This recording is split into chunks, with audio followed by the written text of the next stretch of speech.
أم بلساني أم بيدي أم برجلي أليس كل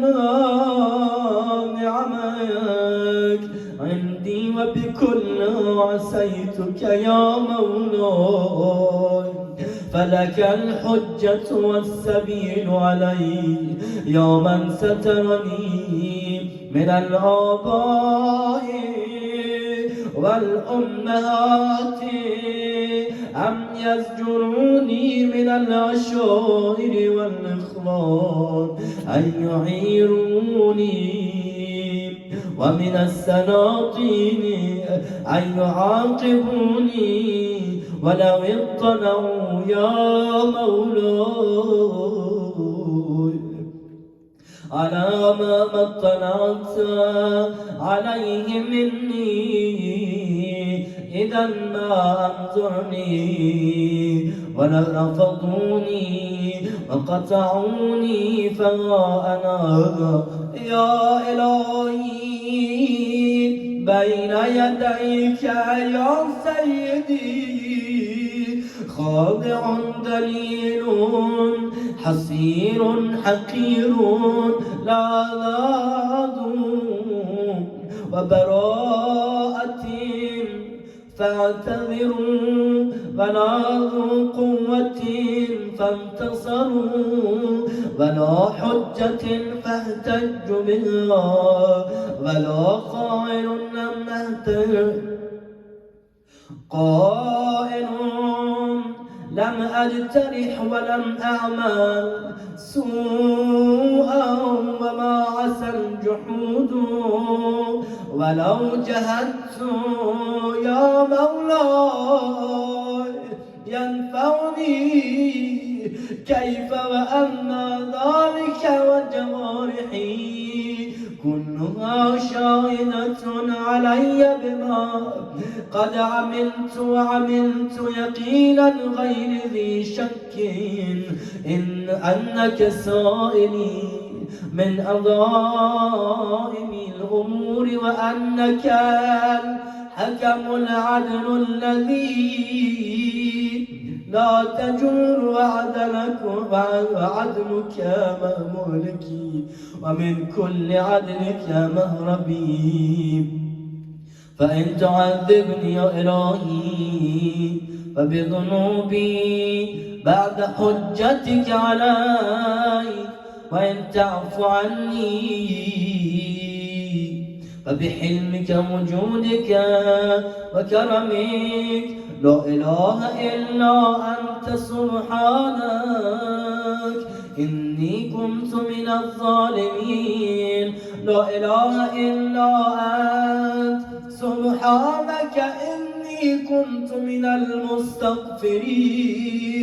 لا إله إلا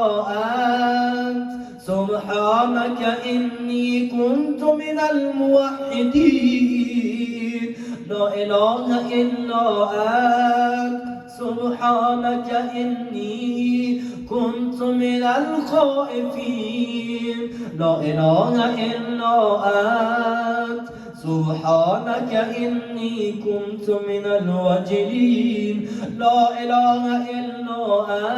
أنت سبحانك إني كنت من الراجين لا إله إلا أنت سبحانك إني كنت من الراغبين لا إله إلا أنت سبحانك إني كنت من المهللين لا إله إلا أنت إني كنت من السائلين لا إله إلا أنت سبحانك إني كنت من المسبحين لا إله إلا أنت سبحانك إني كنت من المكبرين لا إله إلا أنت سبحانك ربي ورب آبائي الأولين.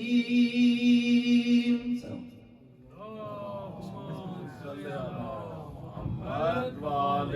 محمد. اللهم هذا ثنائي عليك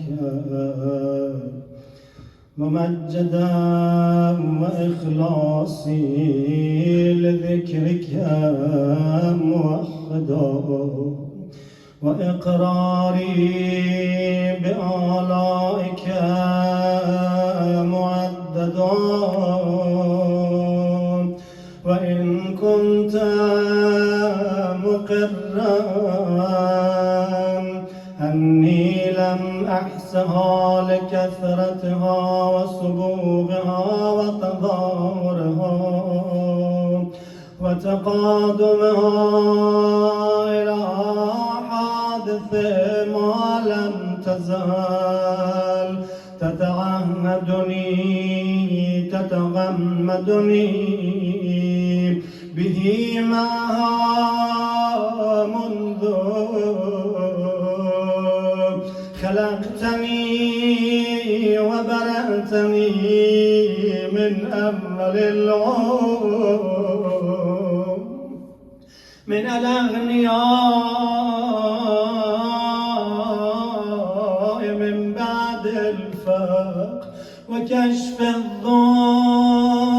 وتسبيب اليوس ودفع العوز وتفريج الكرب والعافية في البدن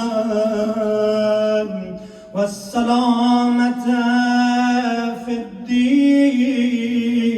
الدين ولو رفدني على قدر ذكر النعمة جميع العالمين من الأولين والآخرين ما قدرت معهم على ذلك تقدست وتعاليت من رب كريم عظيم رحيم لا تحصى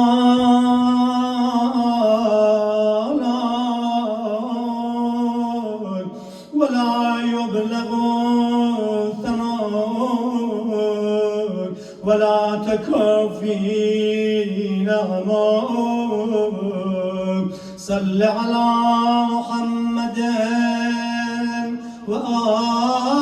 وآل محمد وأتمم علينا نعمك وأسعدنا بطاعتك سبحانك لا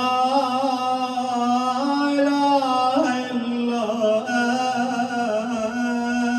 أنت اللهم إنك تجيب المضطر